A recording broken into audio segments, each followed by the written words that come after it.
Vino para vender la casa vieja, pero en lugar de llaves, encontró un plan de venganza, escrito de puño y letra por su tía. La habitación de invitados. El abogado tenía el aspecto de quien ya no se interesa por nada. Sentado detrás de un escritorio de vidrio, revisaba carpetas sin alzar la vista.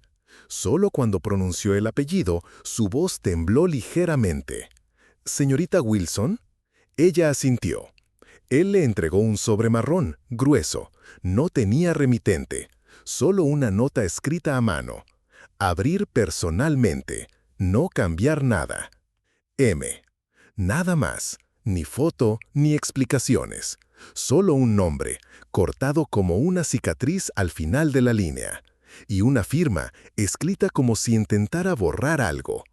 No sabía quién era esa mujer. ¿Por qué le habían dejado todo? ¿Por qué nadie en su familia la había mencionado? Su padre había muerto un año antes. Su madre siempre decía que él era hijo único. No tenemos hermanas. Nadie. Ahora eso parecía mentira. Oh, una verdad cuidadosamente editada. Al final de la carta, en la esquina inferior, casi ilegible, había una postdata. Y si estás leyendo esto, significa que él ya no podía seguir mintiéndote. M. Nada más, ni foto ni explicaciones. Solo un nombre, cortado como una cicatriz al final de la línea. Y una firma escrita como si intentara borrar algo. No sabía quién era esa mujer. ¿Por qué le habían dejado todo? ¿Por qué nadie en su familia la había mencionado? Su padre había muerto un año antes. Su madre siempre decía que él era hijo único. No tenemos hermanas, nadie. Ahora eso parecía mentira. Oh, una verdad cuidadosamente editada. Al final de la carta, en la esquina inferior, casi ilegible, había una postdata.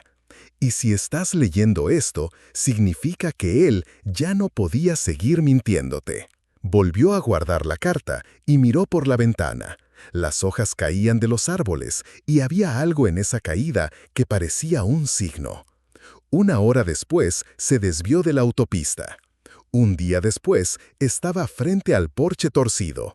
Y solo una semana después comprendió que no había heredado una casa. Había heredado un dolor ajeno, que por fin encontró a quien pasar. La casa estaba al final de una calle abandonada, como si hubiera elegido el aislamiento. La fachada descolorida, la pintura desconchada, el buzón colgando torcido como si ya se hubiera rendido. En la verja oxidada, alguien había colocado un cartel con letras desvaídas. No molestar. Se detuvo a pocos pasos y de pronto se sintió una intrusa, como si alguien la observara. En su casa nunca hubo gritos, ni discusiones, solo cenas correctas y sonrisas medidas. Pero siempre sintió que algo quedaba sin decir. Lo mismo sintió ahora, como si la casa guardara una conversación que nunca llegó a ocurrir. La casa no era grande, 2 pisos, ventanas estrechas, una veranda desconchada. Imaginó a la mujer que había vivido allí, la mujer que nadie mencionaba, Amelia, la tía cuyo nombre sonaba a error. Al girar la llave, la cerradura resistió, como si no quisiera ceder. La puerta crujió y por un segundo el aire dentro pareció más denso que afuera. Olía a libros viejos, polvo y algo más, algo familiar, pero olvidado. La casa no estaba vacía. Las paredes estaban cubiertas de cuadros sin marco, como si alguien hubiera arrancado páginas de álbumes y las hubiera colgado sin preocuparse por la forma. En el recibidor, un sillón cubierto con una manta tejida y en el suelo, una sola zapatilla. Caminó por el pasillo procurando no hacer ruido, aunque sabía que no había nadie. Cada habitación estaba curiosamente ordenada, las cosas en su sitio, pero con la sensación de que la dueña había salido y nunca regresó. En la cocina, una pila de cartas sin abrir, todas dirigidas a Amelia. Solo en una habitación, bajo la ventana, vio otro cartel, uno que no podía leerse desde la calle. En él, alguien había escrito con tiza: Sé que quisieron olvidarme, pero yo los recuerdo. Sintió un escalofrío. Salió al pasillo y volvió a mirar la fachada. Ahora el cartel de no molestar sonaba distinto, no como una petición a los vecinos, sino como una advertencia. Pero ya era tarde, la puerta se cerró de golpe tras ella, empujada por la corriente. El sótano era bajo, con escalones de concreto y una bombilla tenue que parpadeaba como si dudara si debía iluminar ese lugar. Bajó despacio, sujetándose del pasamanos, descascarado y húmedo al tacto.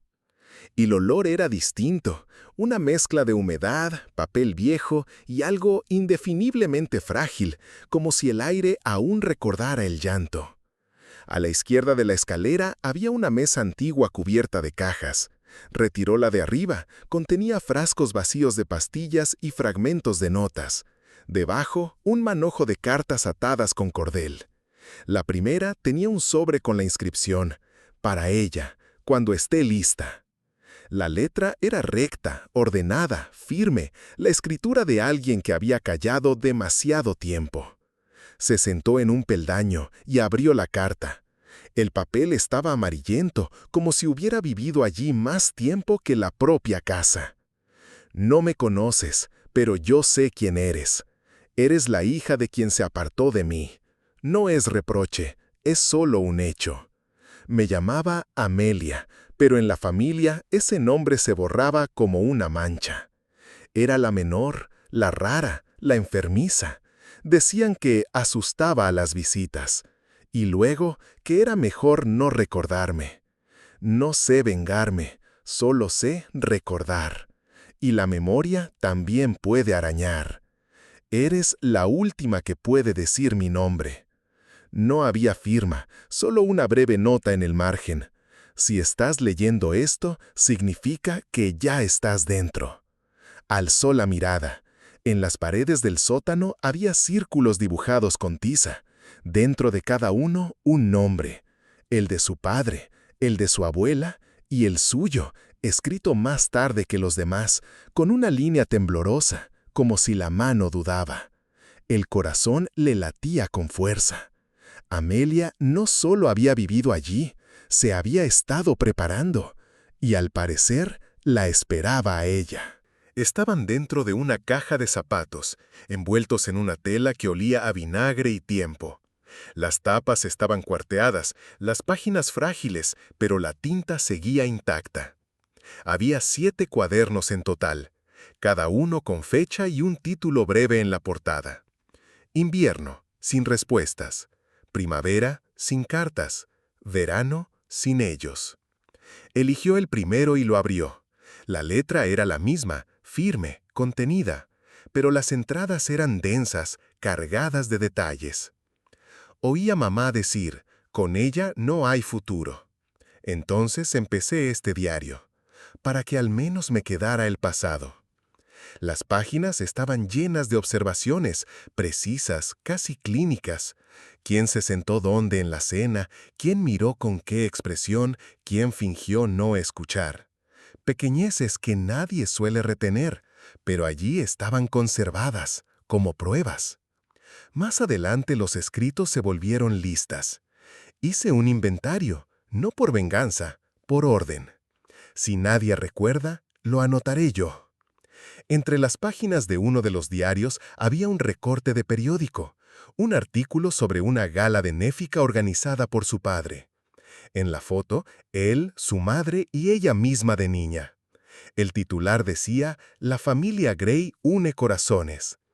En el margen, una nota seca, «excepto uno». Cerró el cuaderno y miró los demás. La inquietud dio paso a una especie de vergüenza. Amelia no era rara. Observaba, registraba y escribía su frágil crónica desde el silencio. Más tarde, intentando liberarse del peso, llevó los cuadernos al patio y encendió un fósforo. El papel crujió, pero no ardió. Ni siquiera el fuego quiso tocarlos, como si esas páginas ya no fueran suyas. Los recogió de nuevo y volvió a entrar. Los colocó en un cajón, sin atreverse a guardarlos más lejos. A veces no hace falta entenderlo todo. Basta con no mirar hacia otro lado. Lo encontró por casualidad, detrás del fondo de un armario, donde una tabla había sido cortada y vuelta a colocar, como si se hubiera creado un escondite con prisa. Detrás había un pliego de papel grueso enrollado. A primera vista, un simple plano de la casa. Pero al desplegarlo en el suelo, lo vio. No era un plano arquitectónico. Era un esquema de emociones. Cada habitación estaba marcada con un color. La cocina, gris, con la nota, olor a silencio. El salón, negro, al lado, donde nadie dijo adiós. Su antiguo dormitorio, trazado con línea discontinua. No entrar, el dolor es reciente. También había flechas, de la puerta al sillón, del sillón al teléfono, del teléfono a la escalera. Cada punto conectado con una palabra. Esperar, escuchar, no creer. Cuanto más lo observaba, más comprendía. No era un plano de la casa, era un mapa de la soledad. El reflejo de cómo el espacio se convierte en memoria cuando te quitan las palabras. En la esquina inferior izquierda, casi borrada, se leía: familia no son solo los que aman, también son los que fingen no ver. Y un poco más abajo, otra nota, con una caligrafía más viva, escrita como en un impulso. La vi a través del vidrio. Un día me sonrió. Entonces supe, aún existo. Sintió algo apretarse en la garganta. No era rabia, ni lástima. Era el silencio tocado por un nombre. Se levantó y siguió las flechas. Se detuvo en la ventana, donde, según el diario, Amelia se pasaba horas observando a los vecinos. Después, al sillón del recibidor. Luego, al sótano, donde los círculos de tiza ya se desvanecían. La casa estaba en silencio, pero en ese silencio ahora había movimiento. Como si las paredes esperaran que alguien volviera a recorrer ese trayecto. No como testigo, sino como testimonio. Recordó cómo su padre solía decir: no tenemos secretos, somos una familia normal. Ahora lo entendía. La normalidad es, muchas veces, una forma de desaparición. El mapa temblaba en sus manos, y en ese momento comprendió. Amelia no intentaba vengarse, intentaba dejar un recorrido, para que alguien llegara hasta el final. La fotografía estaba escondida en un marco, con el cristal vuelto hacia la pared. Una imagen familiar, árbol de Navidad, padres con ropa festiva, ella misma, de unos 7 años, con un lazo en el pelo. Pero en la esquina, casi borrada por la sombra, estaba una chica. Con un vestido ligeramente arrugado, las manos a la espalda. No miraba a la cámara, los miraba a ellos. Y la expresión de su rostro no le resultó extraña. Volteó la foto. En el reverso, con tinta desvaída, yo también estuve. Después de eso, todo cambió. Cada recuerdo, como una cinta a la que le han recortado escenas. Y de pronto, uno emergió, borroso, como sobrepuesto a una voz ajena. Nochevieja. Ella sostiene una caja de bombones, se acerca a una mujer junto a la ventana, le ofrece uno con timidez. La mujer sonríe, pero en ese instante su padre le agarra la muñeca bruscamente. Eso no es para ella. Entonces no entendió qué pasaba, solo se quedó quieta, como le habían enseñado. Sonríe, no preguntes, no hagas una escena. Después, esa imagen desapareció de su memoria, pero su mano aún recordaba el gesto interrumpido. Ahora comprendía, era Amelia, no desaparecida, borrada. Más tarde, encontró otro sobre, en una caja con adornos navideños. Dentro, una carta breve, escrita a mano, pero más serena, como si viniera después de todas las tormentas. Si estás leyendo esto, significa que te has quedado. No pedía ser comprendida, solo no ser olvidada. No necesito estatuas, solo un lugar en la memoria de alguien. Si me dejas entrar ahí, dejaré de hacer ruido en las paredes. Leyó las líneas una y otra vez. La palabra dejar sonaba distinta. No hablaba solo de la casa, hablaba de sí misma, de permitir el paso a un dolor que no era suyo, pero que ahora también lo era.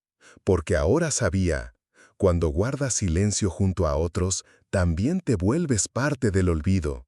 A la mañana siguiente, abrió la ventana de aquella misma habitación donde alguien había escrito con tiza, «Yo te recuerdo», y dijo en voz baja al vacío, «Yo te recuerdo». La casa crujió, no con amenaza, sino como un suspiro. No vendió la casa. El agente inmobiliario llamó 2 veces y luego dejó de insistir. Los vecinos seguían evitando la propiedad, y nadie preguntaba quién vivía ahora tras la verja con el cartel desvaído. La casa estaba más callada, pero no más muerta. Las corrientes de aire ya no azotaban las puertas, las tablas del porche no gemían al pisarlas, como si las paredes se hubieran calmado al sentir que alguien las escuchaba. La habitación de invitados fue la primera que ordenó. Quitó el polvo con cuidado, como si limpiara el rostro de alguien dormido. Pintó las paredes, no de claro, como había pensado al principio, sino de un azul profundo, parecido a la tinta de los cuadernos de Amelia. La cama seguía siendo la misma. Encima, una estantería con libros, en cuyo centro ahora estaban los diarios. No ocultos ni quemados, solo allí, como testigos. En el alféizar, una taza con una grieta donde crecía un cactus. No sabía quién había dejado la planta, pero por alguna razón había arraigado. A veces, por las mañanas, entraba en esa habitación sin motivo. Se sentaba en el sillón y leía una página cualquiera de los diarios. No por el sentido, por la presencia. En la puerta ya no había inscripciones, ni «no molestar», ni «yo te recuerdo». Ahora colgaba un pequeño letrero de madera con letras quemados. Habitación de invitados. A veces creía que Amelia seguía allí, no como un fantasma, sino en el silencio que no se quiere interrumpir. En la sensación de que, por fin, algo ha sido nombrado como debía. No sabía si la había perdonado, pero sabía que la recordaba. Y cada vez que pasaba frente al espejo del vestíbulo, veía de reojo un reflejo en el que había 2. No se sobresaltaba, solo asentía con la cabeza. A veces, la presencia más silenciosa deja la huella más fuerte.